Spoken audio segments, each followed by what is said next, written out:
everybody, welcome to my channel. Today we're going to talk a little bit about 1956 homemaking and how you can buy meat. Even with today's prices, you can buy it a lot cheaper.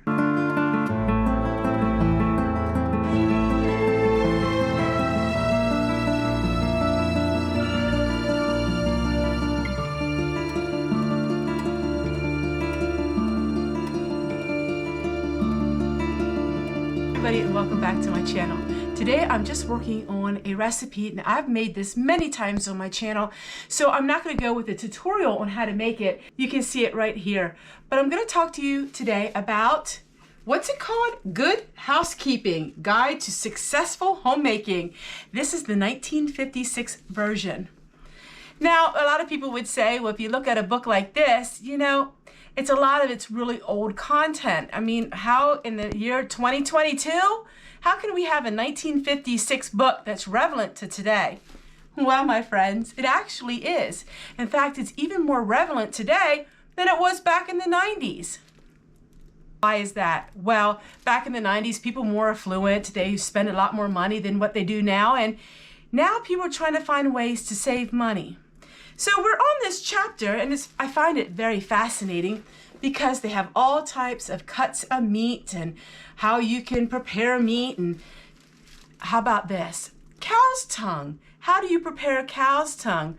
Or how about, all of these different cuts of meat that we probably don't eat today.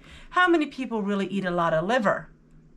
I know I don't, but there's all kinds of ways how to age your meat, how to process the meat, how to preserve it, how to store it.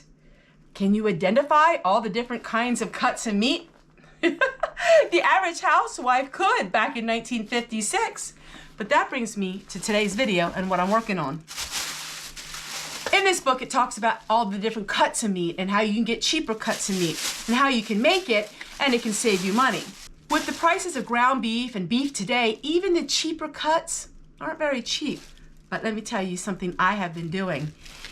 Now, this is with Wise, W-E-I-S or Weiss Market, I guess is what they call it. We call it here in Pennsylvania, in Lancaster County, we call it Wise's. But this ground beef I got reduced 3 times. So the first price of it was $13.92, and I have to see how many pounds it is. It is 3 pounds. 3 pounds for $13. That's expensive. Then the second price was $12.37. That's expensive. And then we got it down to $9.29. That's the third price. But then when I went to the grocery store, it rang it up at $8.42. So let's find out how much that is a pound. 3 pounds for, let's say, $8. What is that? Ken, what is 3 pounds for $8? 8 pounds and it was $3. No, it was $8 for 3 pounds. 8 divided by 3. That was $2.67 a pound. And that brings us to the whopping total of $2.63 per pound. That's now reasonable. If you watch my videos where I'm making meals, all kinds of meals for only a half a pound of ground beef, now we're really talking very frugal for some protein. Today I'm making a freezer meal, and I'm going to be mixing it all up and putting it in the freezer. So while they talk about all the different cuts of meat, and while this is ground beef, there's so many ways that you can save a lot of money. A lot of grocery stores do reduce their meat. We find here that they reduce it on a Thursday morning, and that happens to be the day that I go away. I'm limiting my days of going away to 1 day a week. I do all of my errands on 1 day and 1 day only. And that has really helped me in many ways. It's helped me save money. It's helped me not be out in the public so much with all of these things that are coming around, you know, sicknesses and things like that. And it also helps motivate me at home to get my job done. See, back in 1956, most of the women, or many of the women, were at home. They stayed at home. And so they were home all day, and they were learning ways that they can reuse things, recycle things, and repurpose things and save money. And that is what it's all about, is saving money. So while I'm going to continue to look on this book about meats, I got to go ahead and mix this up, and I'll show you me mixing it up. And then if you want to try this, because a lot of people have tried this recipe and they absolutely loved it, I will share with you in the recipe, the description box below. I'll show you the recipe, but if you really want to see fully how I make it, you can go ahead and check my other video out. But let me go ahead, let's put this all together. Let me wash my hands, and then let's get everything started. One thing I don't need to remind you on, but I want to just do in case you forget, is that when you buy meat that's marked down like this, that means you need to process it really quickly. You can't let it linger in your refrigerator for another 3 days. This meat needs to be used up. So we have 3 pounds of meat, so I'm going to go ahead and times this by 3. I'm going to be using my meatloaf mixture that I just made the other week. Going to add that to it. So for 3 pounds of meat, it calls for 3 cups of breadcrumbs.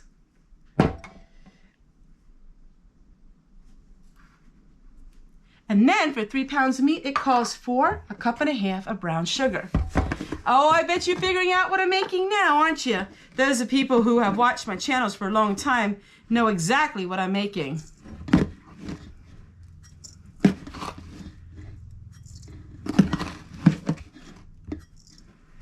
This is our ultimate favorite way to use ground beef.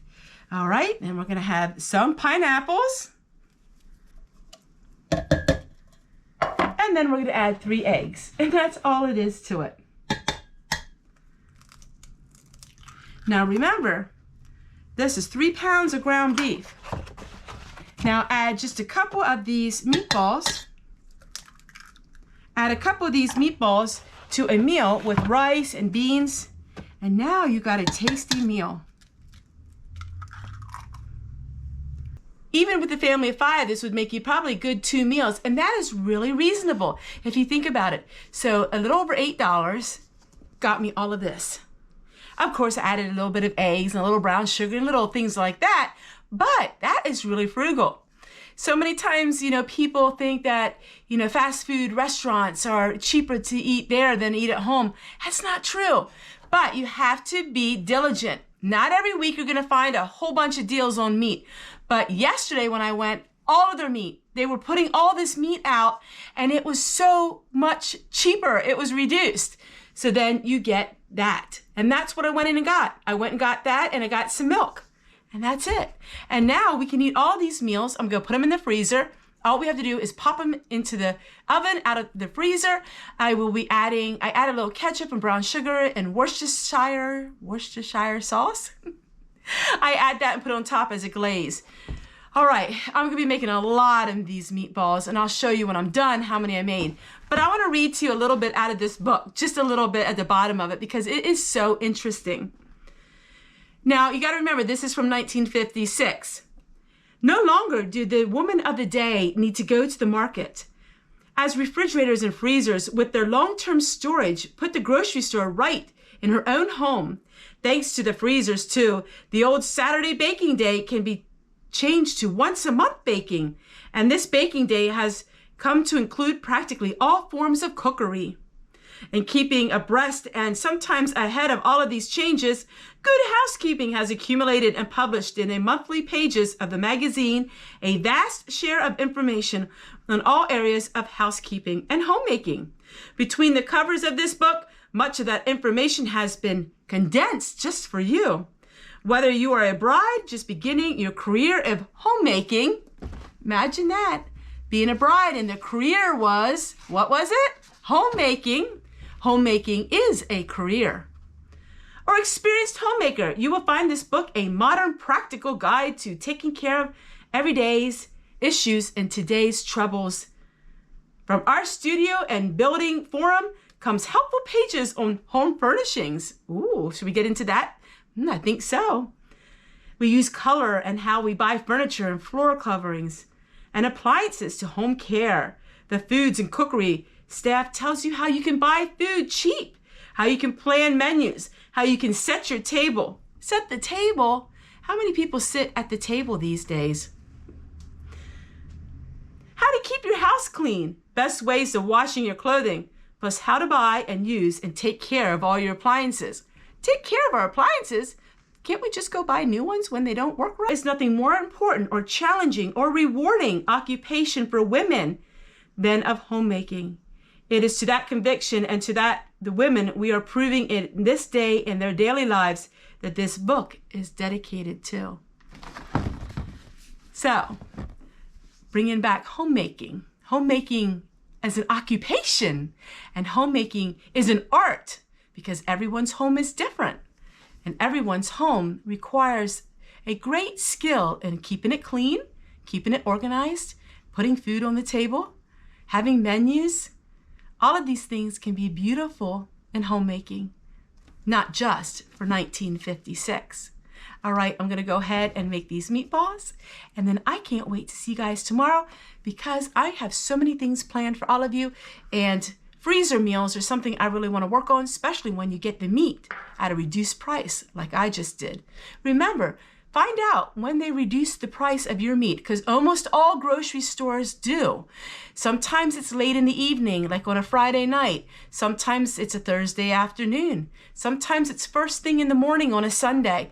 Find out your local store, and you can ask your butcher and say, hey, when do you guys put out your reduced meat, or when do you reduce the price? Oh yeah, there is a certain day that grocery stores do that. And most likely they'll let you know, and you can save, well, 75% or more. Take care, everyone, and we'll see you guys tomorrow. I gotta get working on all of these meatballs. So the fun thing is you can make them either really big or you can make them really small. And sometimes I will do both. So I'll have a pan of them smaller or I have a pan of them bigger. You can make them as appetizers. You can use them in soup, meatball stew. These meatballs are amazing with rice or with noodles. Basically rice. I would eat these with rice. Mashed potatoes are also good. Oh, now I'm getting hungry. So sometimes I will make them with the sauce on top, and other times I will bake them and then add the sauce later. I'm not sure. I think I'm just going to put them in the freezer now and then add the sauce later. All right, everyone. I hope you have a great day wherever you are, and I might have made you a little bit hungry for some meatballs because this is my favorite recipe. All right, everyone, we have 4 trays, and each tray makes 2 meals for 2 people. So there we go. We have actually 8 meals for $8. That is $1 per meal. That's how the secret of finding meat very cheap.